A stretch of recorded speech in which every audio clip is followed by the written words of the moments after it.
This is lesson 36. This is the big one, subjunctives in general and subjunctives of influence. So here's rule number one for subjunctives. Subjunctives are much less frequent in English.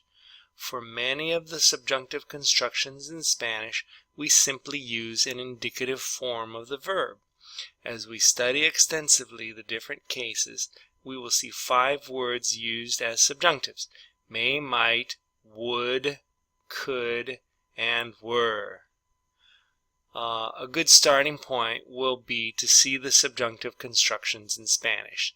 So the subjunctives in Spanish have 3 general uses: influence, doubt, and emotion.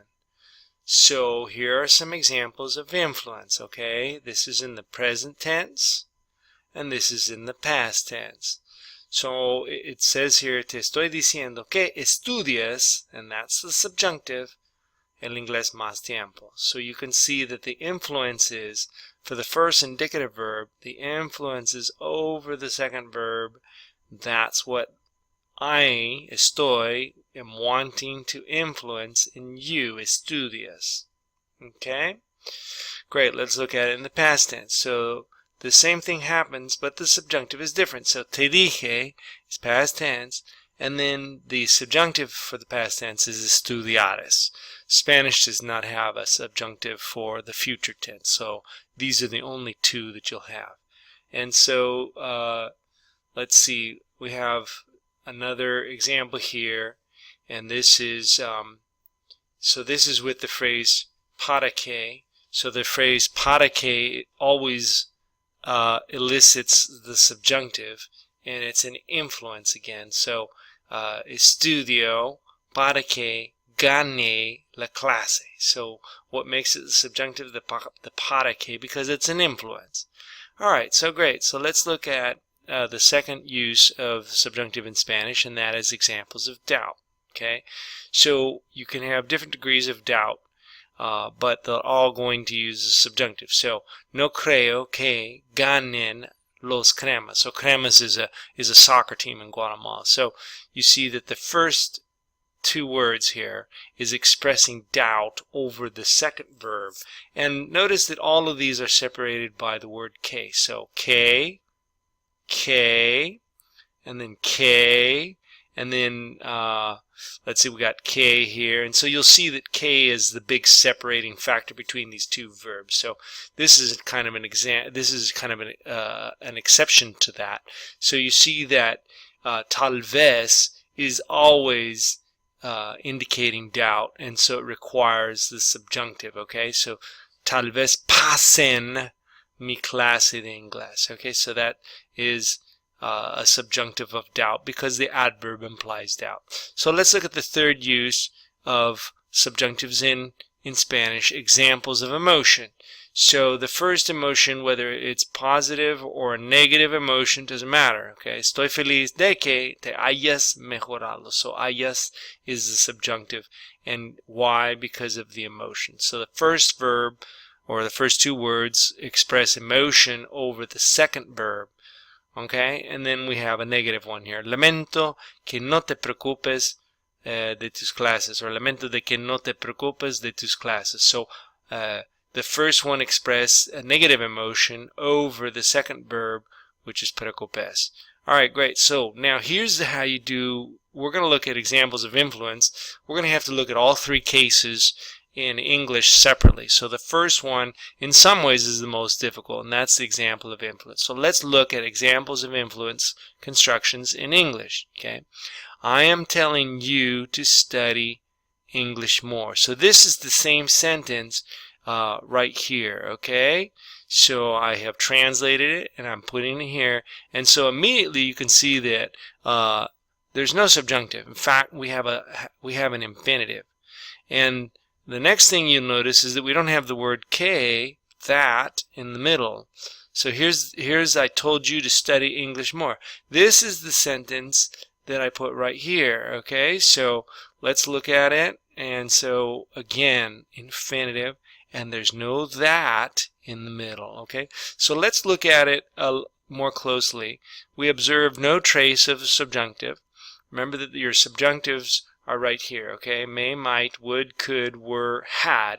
So those are your subjunctives. So if you don't have one of those words, then you don't have a subjunctive. And so in fact, we have an infinitive. We don't have one of the subjunctive words. Again, an infinitive, and it's not a subjunctive word. So let's look at it very closely. So here's the translation word for word, right? So I've got the part of speech here and the part of speech here. So I am telling you. So here's the indirect object that is right here in Spanish, and so this K gets no translation into English. There's no translation for it. And then where you have the subjunctive in Spanish, estudies, in English you have the infinitive, to study. So these are the two major differences. So then, you know, in English is the direct object, and then you've got the adverb. So everything else is the same, but you can see that this is just totally different than Spanish. So we're going to have to work hard on this to understand this. All right, you can see that we drop the conjunction and change the subjunctive for an infinitive with influence constructions. Okay, so is that tough stuff for you? Well, let's keep trying to look at this. All right, great. So we have the second page. This is a 2-page lesson here. So influence constructions with infinitives, okay? So I told you to clean your room. Now, I'm putting a space here because in Spanish you're going to have to translate it with a K. You're going to have to put a K there, and you're going to put a subjunctive here. But I want you to notice that in English we don't have the K, we don't have that, and what do we have?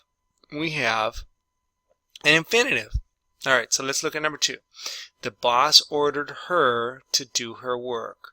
The boss ordered her to do her work. So right here is the space that ordinarily, I mean, you wouldn't write a sentence with a space like that, but I've left a space to kind of help you out. Okay, so there's the infinitive right there, to do. Great, let's look at 3. I want you to behave while I'm away. I want you to behave while I'm away. So again, instead of the subjunctive, you have an infinitive here. Good. Number 4. Ms. Barrios instructed her students to work. Ms. Barrios instructed her students to work. Now, the verb instructed means instruir, but it can be used as a command or an influence in English. So I'm going to translate, La señora Barrios les dijo a sus alumnos que trabajaran. Okay, so to work is the infinitive. We don't have that, no K in the middle of them. All right, great. Number 5. He warned me to finish my homework. He warned me to finish my homework. Number 6.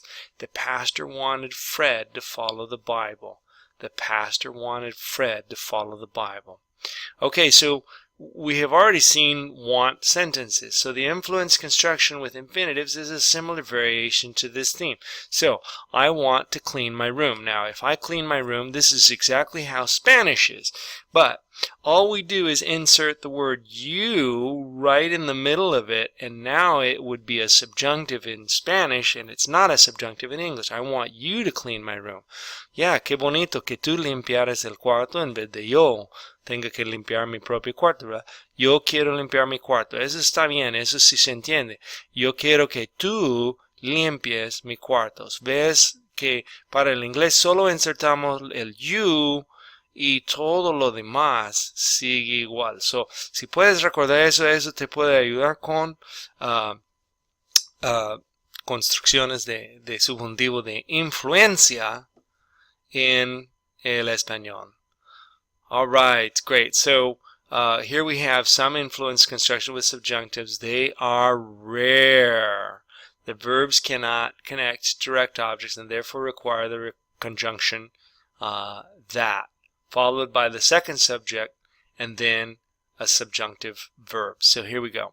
Number 7, I said that you were to do your homework. Now, most Americans are not going to write this.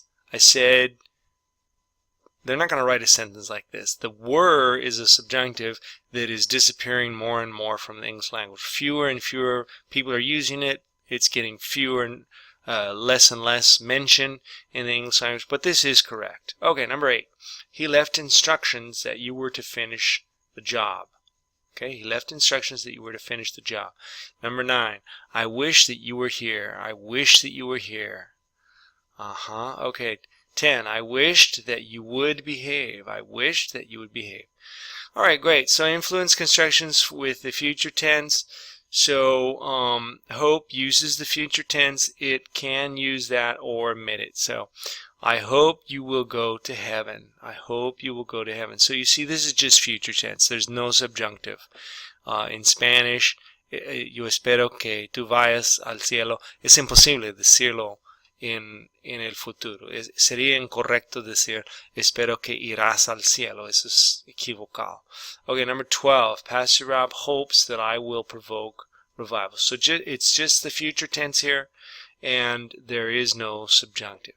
Okay, well, that's the subjunctives of influence. In the next lesson, we're going to look at subjunctives of doubt and emotion, the next couple of lessons, and hopefully you'll get a grasp on subjunctives. But let's look at our vocabulary. Vocabulary 36, 20 words and phrases, total to date 598 words already. Okay. Connect, connected. Construction, construction. Doubt, doubt. En realidad no pronunciamos ese B, es como que fuera muda. Doubted, doubted. Drop, dropped, dropped. Yeah, that's the DT rule. Good. Emotion, emotion. Extensively, extensively. Influence, influence, influenced, influenced.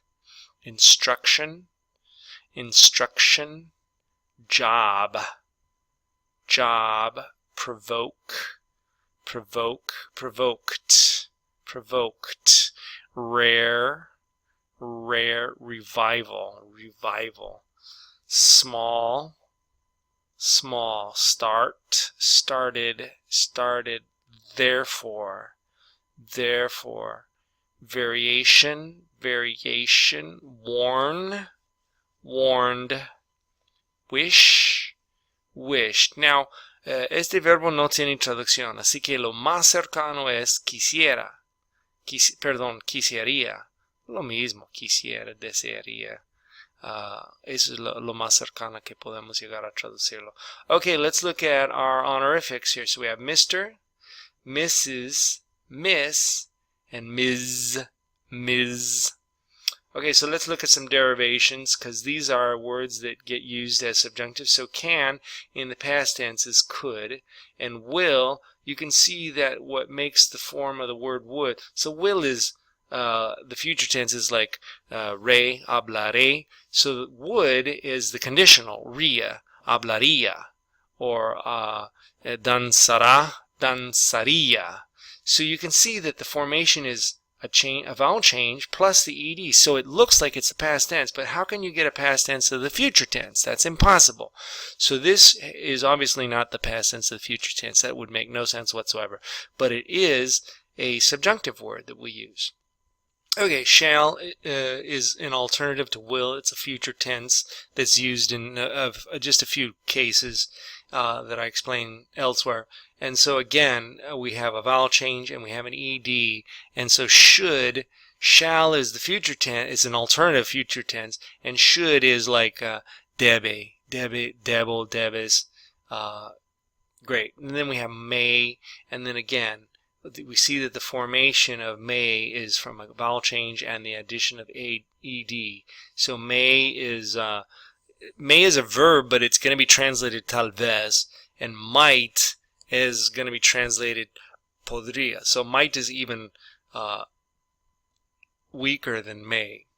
All right. Well, we'll be seeing these. So we'll be able to work with them a little bit more. So I hope I'm not just overwhelming you. Well, that finishes one of the most difficult lessons that we have in the English language. I'm sorry, in this systems, in this method of teaching English. English 35 is now over. We'll see you in English 36.